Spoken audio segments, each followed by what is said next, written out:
기도하겠습니다. 살아계신 하나님 아버지 감사합니다. 우리를 지켜주시고 인도해 주셔서 오늘도 함께 나와 하나님을 찬양하며 예배할 수 있도록 인도하여 주셔서 하나님 감사합니다. 오늘도 우리가 하나님 말씀 앞에 엎드려 싸우니 주님, 우리가 하나님 말씀을 들을 수 있는 길을 허락하여 주시고 또 하나님 말씀을 우리의 마음밭에 심길 수 있는 심령을 허락하여 주시고 생명의 말씀, 하나님 말씀이 우리 마음밭에 무럭무럭 잘 자라날 수 있는 귀한 기적의 역사를 허락하여 주옵소서.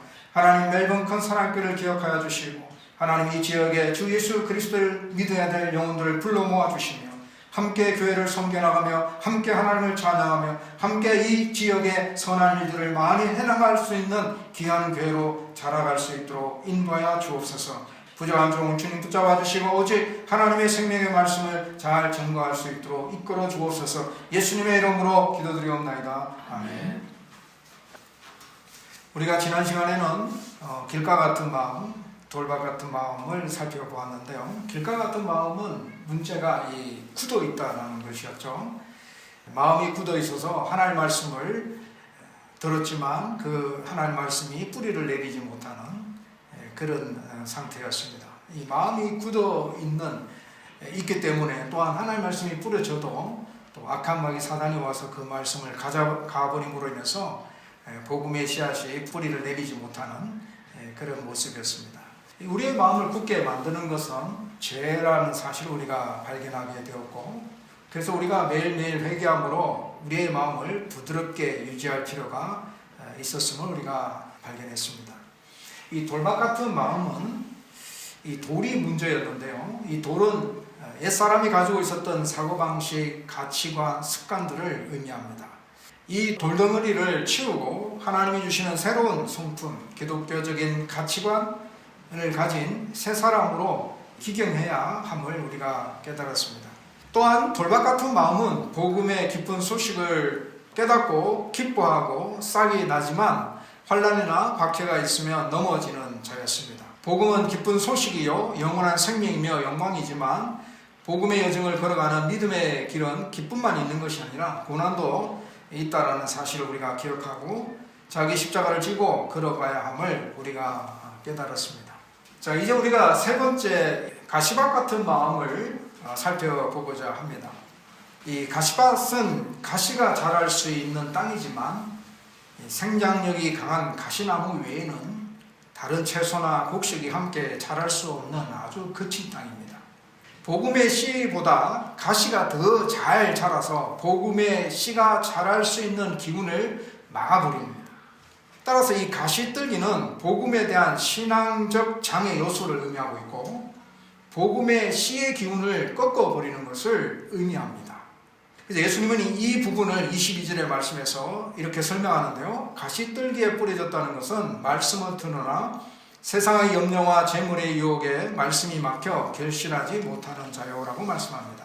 가시떨기 같은 마음은 말씀을 들었습니다. 말씀을 받아들입니다. 하지만 말씀이 자라지 못하도록 하는 그 안에 가시가 있다는 사실이에요. 그 가시가 세상의 염려, 재물의 유혹을 가리킵니다.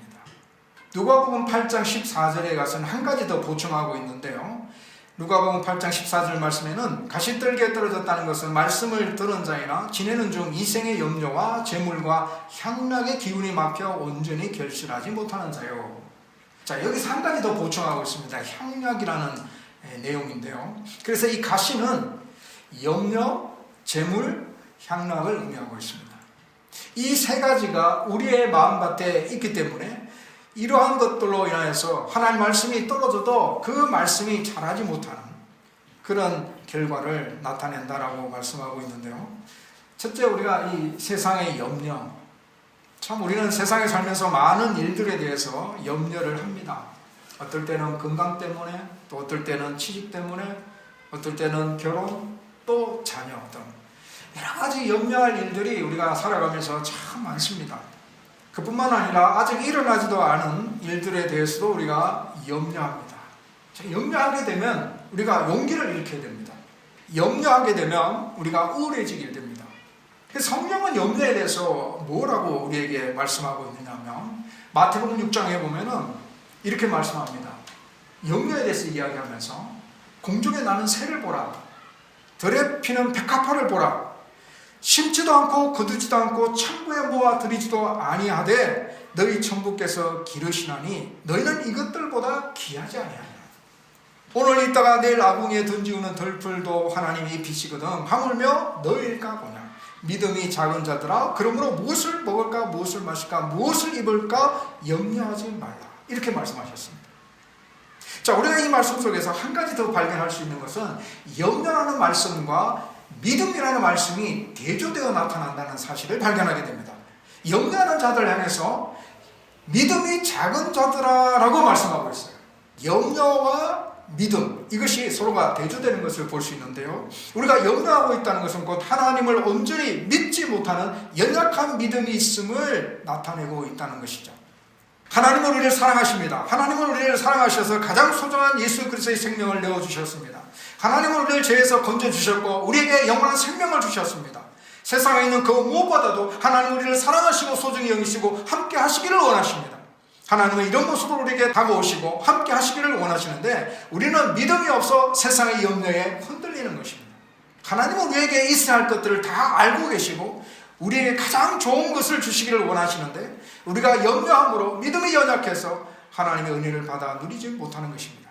그래서 성경은 우리들에게 염려하지 말라. 염려하지 말라. 염려하지 말고 더욱 하나님을 믿으라라는 말씀입니다. 염려는 하나님 말씀이 내 안에서 자라지 못하게 만드는 가시 같은 것이지만 믿음은 내 안에 하나님 말씀이 무럭무럭 자라도록 만드는 활력제가 됩니다. 믿음이 있으면 하나님 말씀의 능력을 경험할 수 있습니다. 믿음이 있으면 하나님 말씀이 살아있음을 경험하게 됩니다.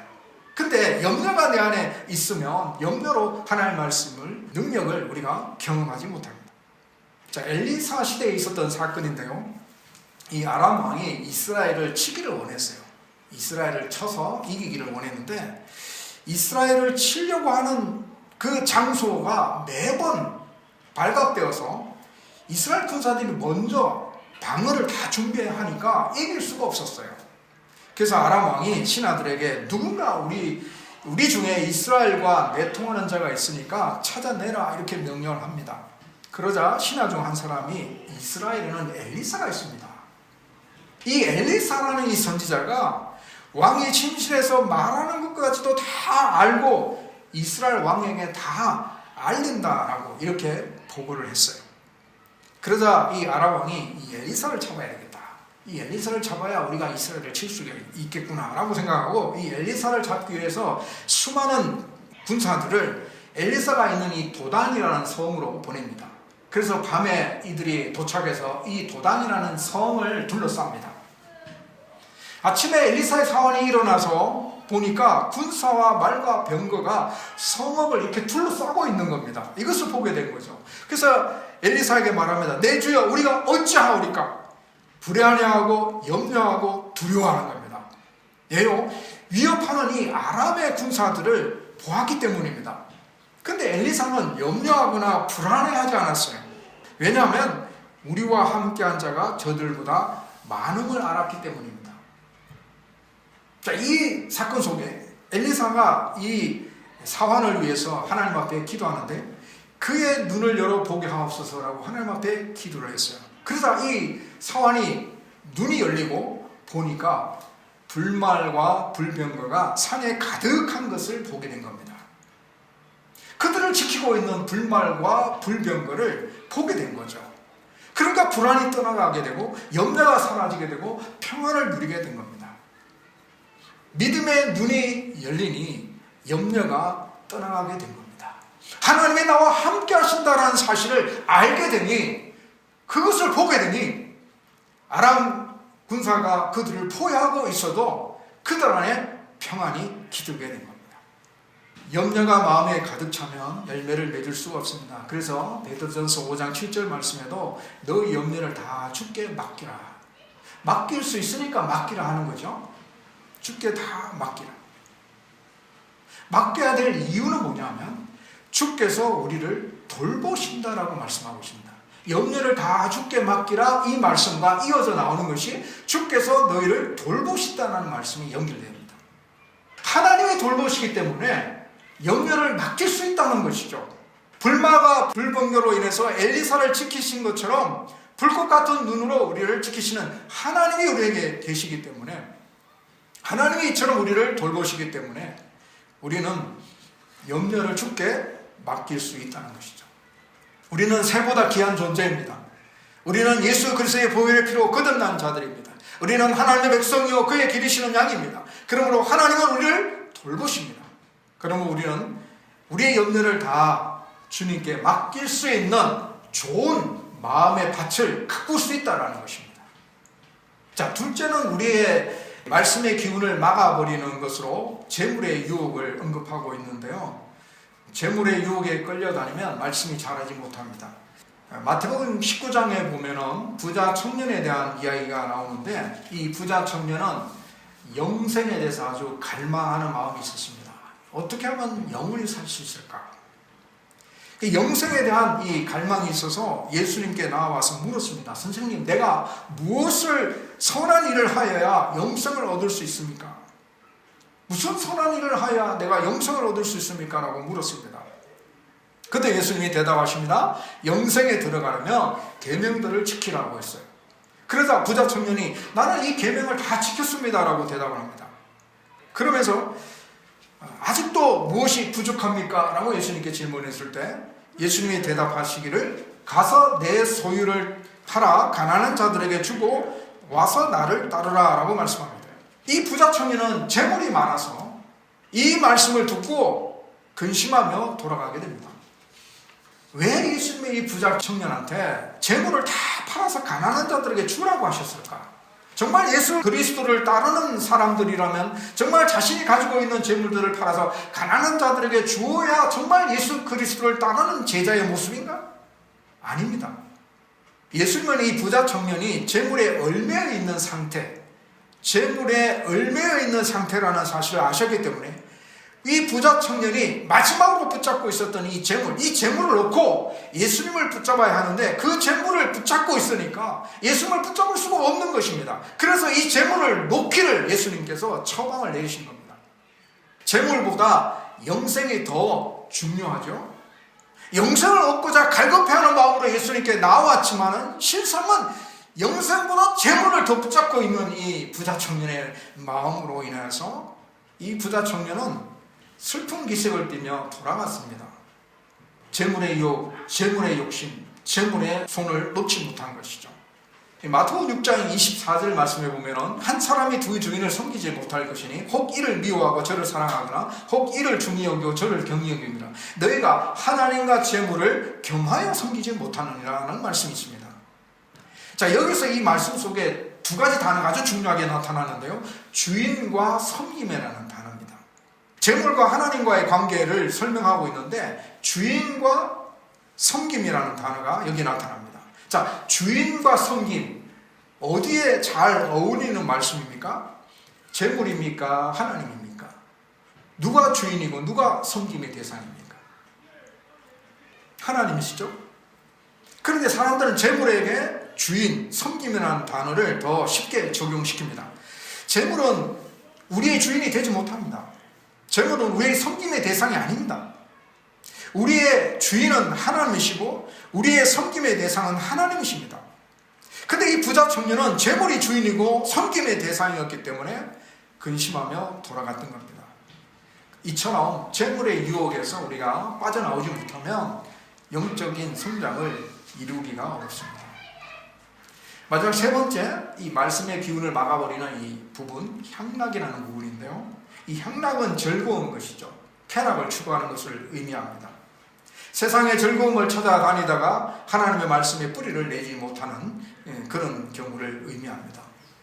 말세에 나타나는 특징 중에 하나가 쾌락을 사랑하기를 하나님 사랑하는 것보다 더한다라는 말씀이 있습니다. 쾌락의 친구는 세상입니다. 세상의 흐름을 쫓아가다 보면, 세상의 문화를 쫓아가다 보면 재미있는 것, 즐거운 것들이 참 많습니다.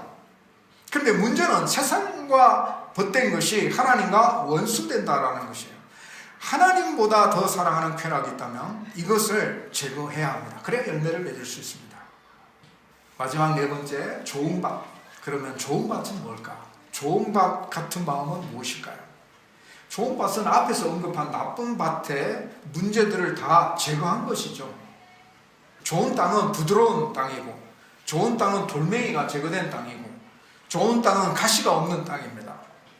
그래서 복음의 씨앗이 뿌려졌을 때 뿌리를 깊숙이 내릴 수 있어서 풍성한 열매를 맺을 수 있는 땅입니다. 자, 예수님은 좋은 땅을 이렇게 설명합니다. 23절에 보면은 좋은 땅에 뿌려졌다는 것은 말씀을 듣고 깨닫는 자. 8장 15절 말씀에는 좋은 땅에 있다는 것은 착하고 좋은 마음으로 말씀을 듣고 지켜 인내로 결실하는 자. 자, 여기서 종합해서 보면 좋은 밭 같은 마음은 말씀을 듣고 깨닫는 자, 말씀을 듣고 지켜 인내하는 자.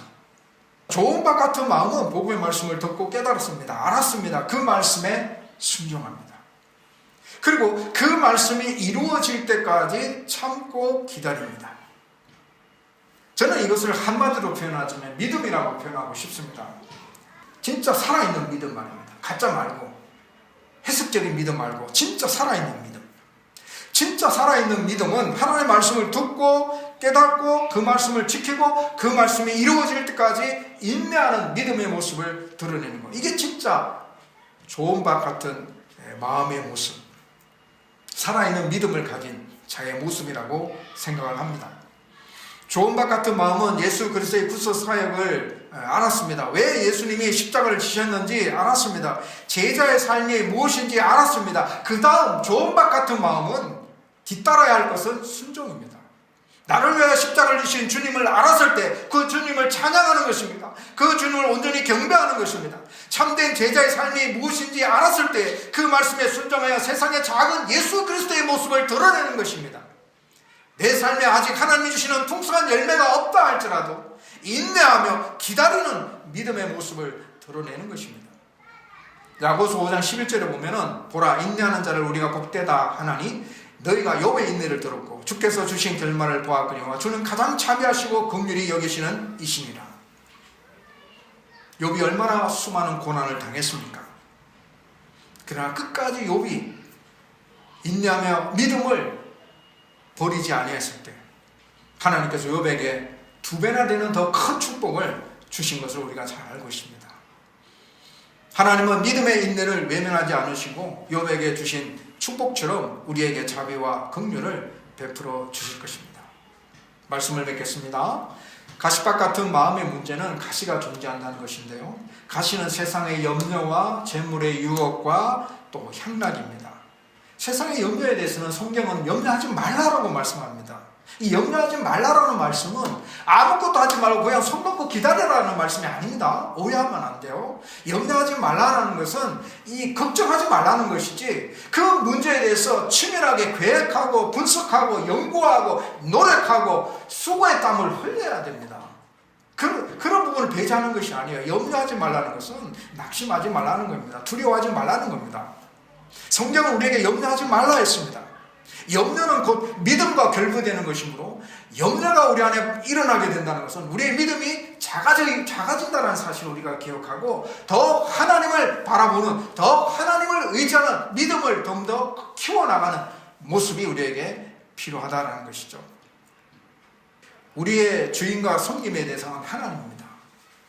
오직 하나님이 우리의 섬김의 대상입니다. 결코 우리가 재물을 섬기거나 재물이 나의 주인이 되거나 재물에 이끌려 살아가는 인생이 되면 좋은 옥토가 되지 못합니다.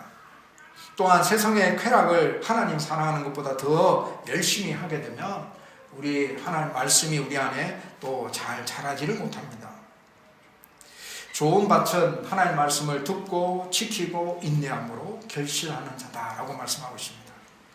들은 말씀, 하나님의 말씀, 깨달은 하나님 말씀을 순종하고 인내하여서 우리의 영적인 열매가 30배, 60배, 100배가 되는 놀라운 기적을 체험하는 주의 성도들이 되시기를 주의 이름으로 축복합니다.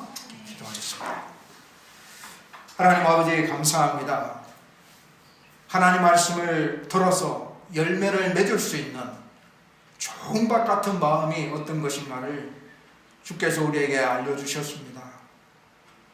내 안에 늘 변화무쌍하게 일어나는 우리의 마음의 변화, 이런 것들이 하나님의 말씀이 자라지 못하게 만드는 그런 요소들이 있다면 하나님 철저하게 제거되게 하여 주시고 날마다 우리의 심령이 하나님의 은혜로 인하여서 부드러운 심령이 되어지고 돌이 제거되어지고 가시가 제거되어지고 오직 하나님의 말씀을 듣고 그 말씀을 지키며 또한 인내함으로 나아가는 온전한 믿음의 모습을 드러내는 우리의 마음의 밭이 되게 하여 주옵소서.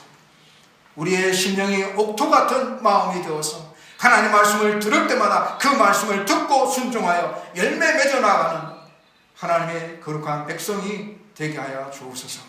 예수님의 이름으로 기도드리옵나이다. 아멘.